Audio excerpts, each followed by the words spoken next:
Hi, my name is Ann Brazo. I'm the CEO of MPN Advocacy and Education International. We just hosted our very first pediatric and young adult MPN program in Chicago, Illinois. And although we had some parents and young adults speak at this event, we thought it would be very advantageous to those of you out there who just recently had a child diagnosed with an MPN, or you are a young adult who was just diagnosed with an MPN.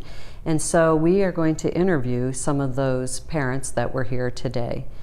Thank you for being with us today, and I'm so glad that you were at the event and so glad that you were able to share your story. Can you tell us, when was the first time you heard about an MPN?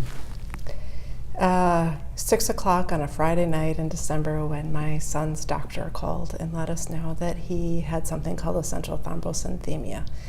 And I remember thinking, spell that for me. I don't even know how to spell that, much less do anything else with it. And then my second thought was, I'm not going to Google this because I don't want to know. Okay. And then later on, once we were sent to a doctor, I think we found out more about it.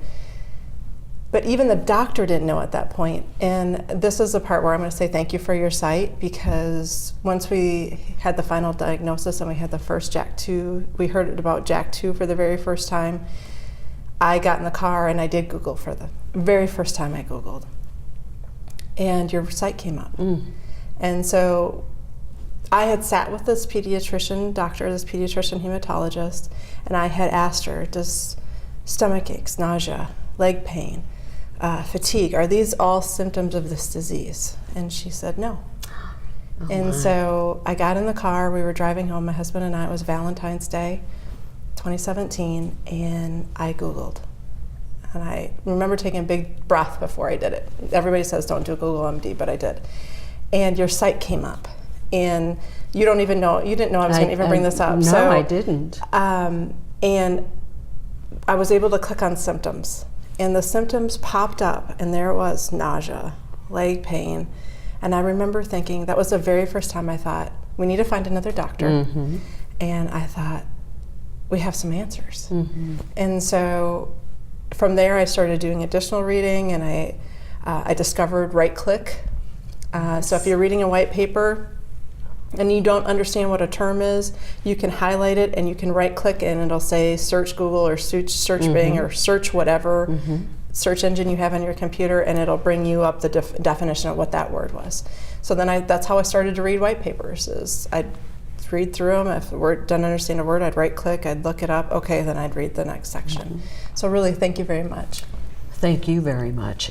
We had heard about, we were starting to get more calls, as I said, about children and young adults.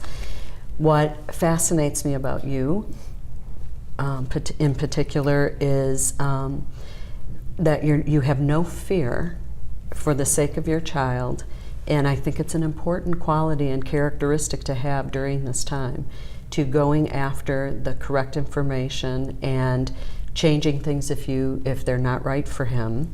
So tell me about the day that you made the decision with your son not to use one of the medications, because I thought that was very intriguing at your presentation. So we had gone to see Dr. Verstofik at MD Anderson, and he had done some research for JAK2 mutation. So this is where things get a little bit different when you have ET or PV, is you have different mutations underneath it. And with the JAK2 mutation, which my son has, there is the potential for remission using Pegasus interferon. And my husband and I had done a lot of research, and we decided to switch him. And there's a lot of work you have to go through with insurance companies, so if anybody's thinking about that, I want them to be aware of that beforehand. I wasn't. It was shocking to me, and it was a little bit frustrating.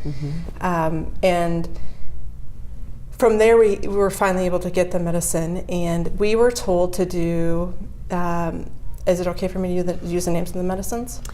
Yes, you switched him from hydroxyurea, correct? We switched him from hydroxyurea to Pegasus interferon. The protocol is to use hydroxyurea for 2 weeks while you go switch to the Pegasus interferon. The purpose and the reasoning for that is that Pegasus interferon can take up to 3 to 4 months to work. So what does that mean? That means that more than likely your platelets will creep up in that first 3 to 4 months. By overlapping it, the goal is that the hydroxyurea stays in your blood system a little bit longer to try and maintain the lower platelet count. So in the last half of that 3 to 4 month period, you're starting at a lower number, so it's not going to increase. Mm-hmm.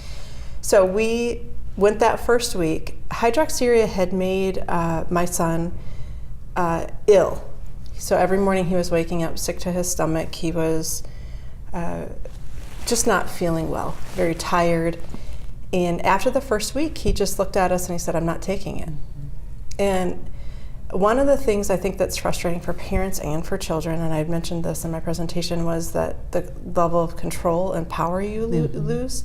Mm-hmm. My son has lost so much of his control and his power in this disease. He's lost his ability to play sports because of the acquired von Willebrand's, which he has.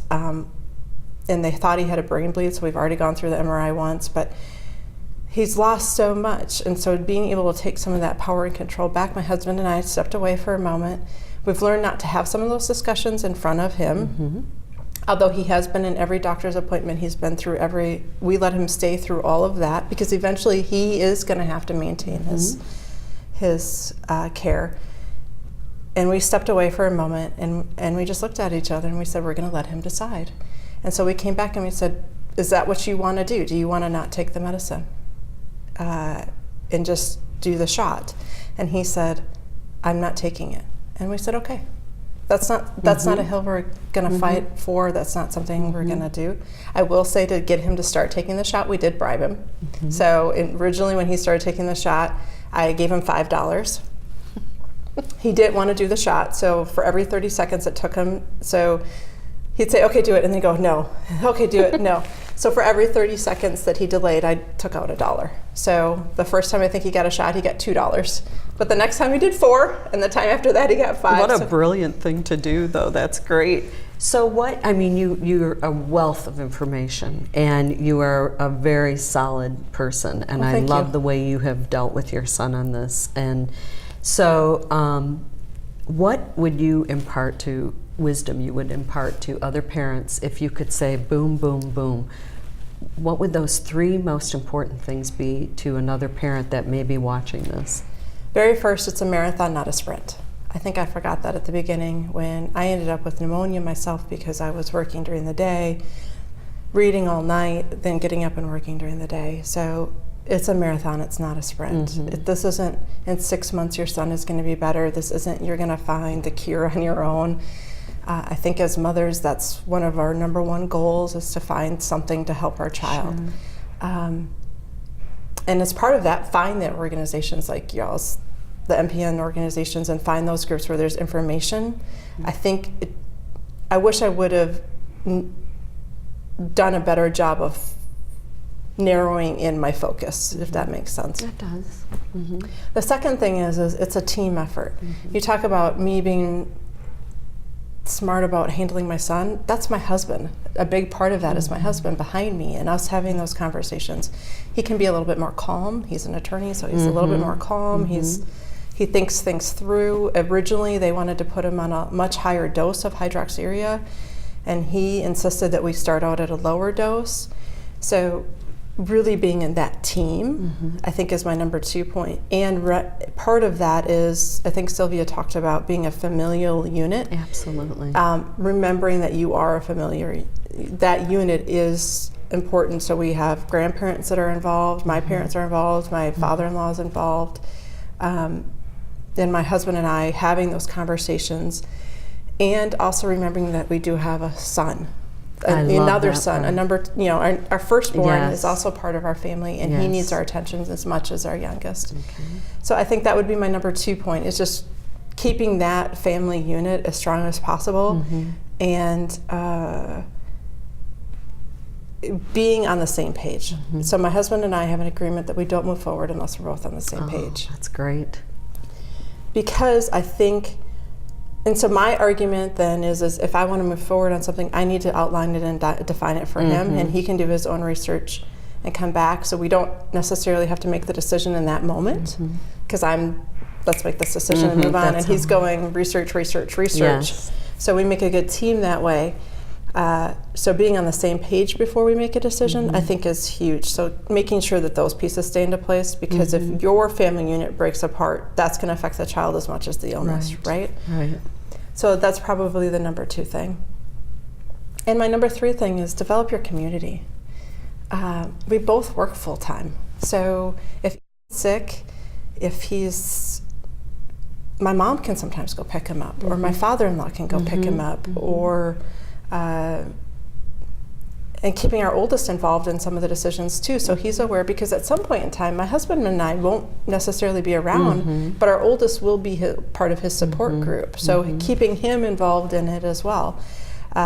Sylvia, I think, talked about a 504, having that on file with the school. I don't think we talk enough about that in our community, but it is very important for our kids, because they can have consequences at the school if they're not aware of what's going on. So that's part of that community as well. That's such a great point, because adults with MPNs suffer, as I mentioned, you weren't in the adult session yesterday, but the fear of not getting a promotion, or the fear of telling people at work that they have something. So, there's so many components to this. So in closing this little exercise here, what would you say we need to do? We kind of know where we're going next, but what would you say we need to do as an MPN community, and from an advocacy perspective? We know we want to bring this group together and tighten it up a little more, and we do have the support of the physicians. What do you want to happen going forward with your son's diagnosis and with this community? We can all say cure, right? Yes, Number 1 course. is cure. Sure. So I'm going to set that one aside, because I think we're all in agreement on that. Yes. I think the next piece of it is sharing of information. One of the things that my son learned very quickly is he could be sick, but not really be sick. So, he learned to work the system a little bit. So I reached out to some other moms and I said, do y'all see this? And how are you handling that? And so there are times when he's gone to school and he has been sick, because to some extent I'm teaching him a lesson that when you are sick, you need to. So I think that having that community and being able to reach out to each other and ask different questions, I think having grandparents and outside community people we're part of some different Facebook groups is great. I think also, though, having other groups where we limit it to just guardians or parents would be very beneficial, just because I think sometimes you can get to more of a meat of a conversation, and I think people are much more likely to share if they know the people on the board, whereas now our Facebook group is getting so large, sometimes I don't want to say things because we don't even use my son's name. Yes, so and you shouldn't probably. Yeah, and we're very careful about what we share online. So I think having more of a closed group where we can share information, and just even today having Anne brought up the stomach issues. Yes. I think we can start to somewhat direct some of that research, because they rely on us to provide that information. So I think that's it. I think the other thing is not being sidelined or being surprised. I think every single one of us, the night before, the 2 days before our child has a doctor's appointment, is terrified. We're up a lot of the night, we're worried about it. It doesn't matter how many times you've done it, because you don't know what could potentially come the next day. Right. So making us aware a little bit, and I know when I get my son's Pegasus interferon, it's literally 100 pages. This is all the stuff that you could look for, and don't give me the 100 pages, give me the 5 bullet points. This could cause a problem with his liver. When the doctor came to me and he said, his liver has gone from 20 to 80 to 218. I'm expecting to go up next time. That could mean he can't take Pegasus interferon anymore. That blindsided me. That's right. So now the next time he's got a doctor's appointment, I probably will for sure be up, right? Because I don't know what's coming in that next appointment. Right. So I think to some extent, and I don't want to say dumbing down, but I don't know how else to say Well, it. just making it more succinct and something that is Layman's terms. less cumbersome for the parents, so you can, and in layman's terms. Right. So it's a very brief, in layman's terms, description of what could happen or what to look for, and not a 5-page. You know, I know why they do that, but Well, and I you understand, know, I'm not yeah. an attorney. I Right, get it. right, You know, right. but at the same point, I just want to know, hey, these are the things that these are the tests that the doctors will be running on a regular basis once you go on this medicine, because they're looking for these things. Okay. And I don't care if it's 5 pages. Right. But 100, I can't. Yeah, handle. that's a bit much. Yeah.